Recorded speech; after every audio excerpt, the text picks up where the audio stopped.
Hello, everybody. Andrea Turowski here. Please excuse the mess behind me because we are currently packing. We had listed our house not too long ago, so we have to keep the house as clean as possible, but it looks just kind of out of sorts.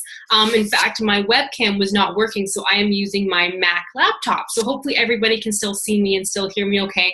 The quality may not be the most amazing as it could be, so I do apologize about that. But what I want to talk to everybody today about is customer service, because a lot of people think that amazing customer service starts when your customer purchases something, and then you feel like you have to be nice to them, you feel like you have to answer their questions, and more often than not, people don't feel like helping people if they do have questions until they purchase something, which is very unfortunate because customer service actually starts from the moment you are trying to attract your customer to showing off your products and services, and then from there on. And actually, the customer purchasing something is the last step. You will still always want to maintain amazing customer service afterwards because you want the customer to come back and you want them to say good things about you, but that's not where it starts, and that's where a lot of people think it starts. Now, this can work if you own your own small business, if you own your own online business, if you're in the direct sales business. You know, this is pretty much good for any type of business, and it's not something that a lot of people think of. They may think about it, like I said, after the customer purchases something. They may think, okay, well, now I have to be nice to them. I have to answer their questions. I have to make sure that I answer their questions because I want them to be happy. But then you have to think about it too. Well, you have to keep on helping them. You have to keep on following up with them, because if you don't, they will forget about you and go somewhere else. And, you know, think about you as a consumer. You know, when you eat out somewhere and your server just isn't helpful, they're rude, maybe they take too long, they don't check up on you to see if you want any more water or if you want dessert, you know, something like that, that may classify as a bad experience, and you will not want to go back because there's tons of places out there where you could eat out, right? And things are expensive, so you would rather have an amazing experience. And another thing is that if you don't have an amazing experience, you tell everybody about your not so nice experience, everybody. But it's the same thing, whereas if you do have an amazing experience, you tell everybody, and you're not thinking, well, if I tell people, you know, this will make that person, you know, happy. This will make that person be pleased. You know, you just want to tell people because that's the type of people that we all are. If we have a good experience, we want to tell everybody. If we have a bad experience, we want to tell everybody. And this has happened to me often, you know, where I'll be eating out somewhere. I can't help it, but I do pay attention to how people sort of treat us and how it's the whole experience. You know, if the server seems annoyed when I ask a question about a menu, or if the server seems annoyed when the food comes back cold and I say, I'm sorry, but the food's cold, do you mind heating it up again? You know, I mean, actually, that has never happened to me, but I can give you an example of Tom and I were eating out a couple of weeks ago, and when we order French fries, we do ask for them to be cooked well. So not undercooked, not barely cooked, but cooked well. And when we got our fries, they were obviously undercooked. Like the French fries were still white, you know, for the most part, right? So we said, you know, these are actually not done how we like them. We did ask for, you know, cooked well. If you don't mind just letting the kitchen know that these are, you know, not cooked to how we asked for. And the server was so rude. She was like, oh, okay, fine, you know. And we're thinking, we just want to get out of here now because what are they they doing to our food?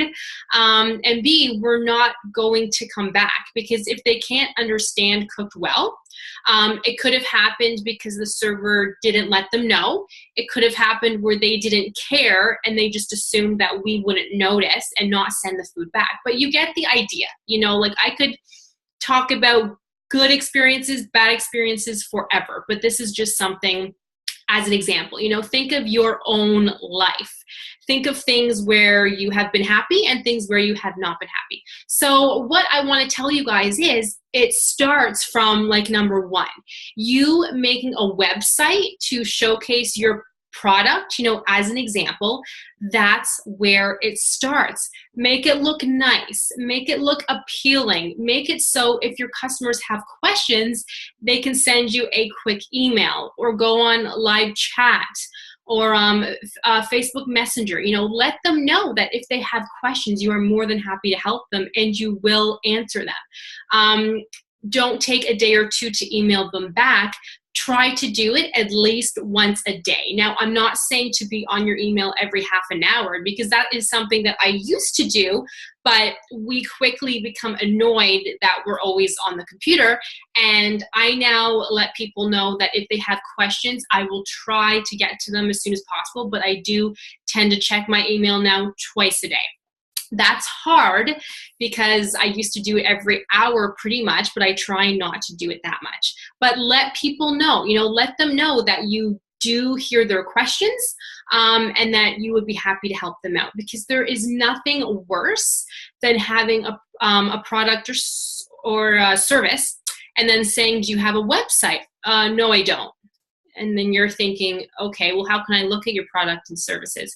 Well, I can explain them to you, and you're thinking, well, I need something to look at, If you don't have a website, you don't have a Facebook group, I can't email you. Do you really care about people wanting to buy your products and services? Probably not. So think about what people want.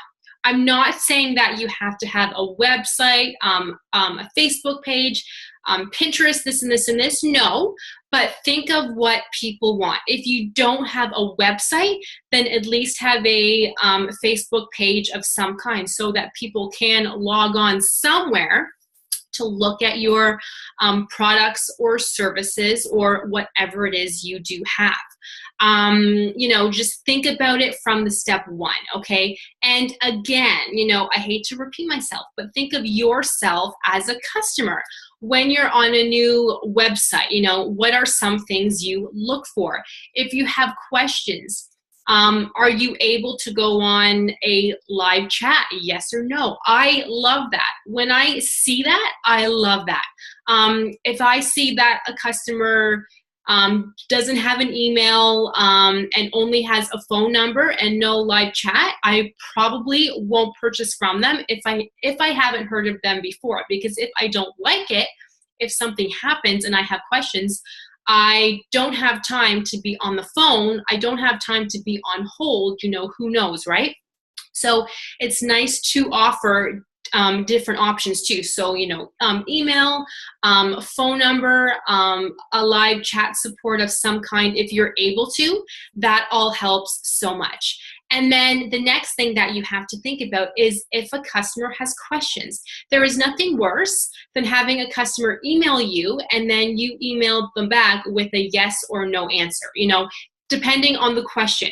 But it should never be a simple yes or no answer. If they're asking you a question about a product, then, say, hi, thank you for your email. Sorry that I was not able to see your live chat message, if you have that. But always say, hi, how are you? Thank you for your email. I am more than happy to help you out today. And then say, I see you were asking questions about, this and this product. And then depending on, of course, the question that they have, answer their question, but then also say, please let me know if you have any other questions. I am so happy to help you. And then if it makes sense to do this, add a link to that. Like if I have a customer asking me a question about a course, then I will always, say, hi, thank you for your email. I will answer their question, and then I will say, I hope this helped. If you have any other questions, let me know. Here is the full link to the course if you would like to learn more. So then that way, if they're asking a question about something, they are obviously thinking about it, and that is something that they hopefully want to purchase. So always send them the link again for that, course, service, or product, because they probably don't have it. So even after they read your email back to them, they could be saying, okay, well now, this sounds awesome. I would like to sign up for the course, but where was that link again? And quite often, they don't think to email you back asking for the link if they can't find it, because they're thinking, oh, well, if she didn't take the time to give me the link, then I can't take the time to purchase from her. That's how people think. So always be more than helpful, be one step ahead. And again, there is nothing worse than saying a yes or no. I was talking to somebody actually who's in a direct sale company selling makeup, I believe it was, makeup and skincare. And she didn't understand why she was getting all of these emails with questions, which is awesome. If people have questions, that's a good thing. She would answer them back, but then never hear from anybody ever again. And then she was asking me if she should email them again to follow up. And so I did have a look at her emails, and she was answering back yes or no. Like people would have a question such as, does this eyeshadow come in different colors? She would say, yes, they do. And that's it. Sometimes she would say, hi, thank you for your email. Yes, the eyeshadows come in different colors. But do you see the problem there? That's not good customer service. You need to say, yes, they come in different colors. Here are the colors. Attach some pictures of the different colors. That's a lot more helpful than saying, yes, they come in different colors, because there are people out there that don't have time to sort of say, okay, well, what are the different colors? And then you say, these are the different colors. And then their next question is probably, sorry guys, that's my dog. And then her next question is probably, okay, well, how do I purchase them? Or she might be thinking, well, if I purchase more than one color, is it cheaper? Things like that. So always be one step ahead. Always, always, always. And it does help if you're able to do this, depending on the type of product and service you have. If she was able to say something like, hi, thank you so much for your email. Yes, the eyeshadow comes in different colors. These are the most popular colors. I sold 3 of them yesterday. And then last month, these were the most popular colors. And these are all of the colors that it comes in. So if you can somehow put in there, these are the most popular, or this is a common question that customers often have. If you buy 3 or more, you get 1 free. People like to hear that other people are interested in your product or service. And they also like a discount. So I'm not saying always offer discounts, because I don't do that either, but it doesn't hurt to offer a little something, I'm not talking like a big discount, but always offer a little something. You could even say, thank you for your email.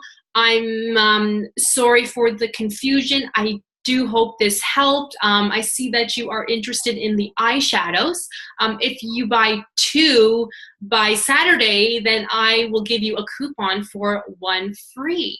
So, think of things like that, because ultimately, Excellent customer service always wins. It doesn't matter if, say, you have somebody next door selling the same things but less expensive. It doesn't matter, because if you have excellent customer service, they will always come back to you. It doesn't matter if your prices are a little bit more, they will always come back to excellent customer service. I'm the same way. I am exactly the same way. So think about that too, because there's always somebody out there who can offer something similar for less, or the same thing for less, because they're desperate and they want the customers and they want the money, right? But you have to have excellent customer service, because if they're only thinking about the money, they're probably not thinking about customer service. Customer service comes first in anything. So any type of, services or products you have, excellent customer service always wins. So I think I went through everything. Actually, I did leave myself some notes here, ladies. Let me just have a look at that for a second. No, I believe I did talk about everything. So just in a nutshell, like, think about you as the customer. If you have bad customer service, you will tell everybody. If you have good customer service, you will tell everybody. So you have to have excellent customer service from step one until they purchase. So always be helpful, answer questions, offer new products and services often also too. Show them that your business is doing well, because if you only ever have the same product, then you're not expanding, and that shows people that you might not be doing well, if that makes sense. So I did forget to mention that. But other than that, just excellent customer service, because the more, excellent service you have, people will come back. So I do hope this helped. Any questions, please let me know, and thank you all for watching.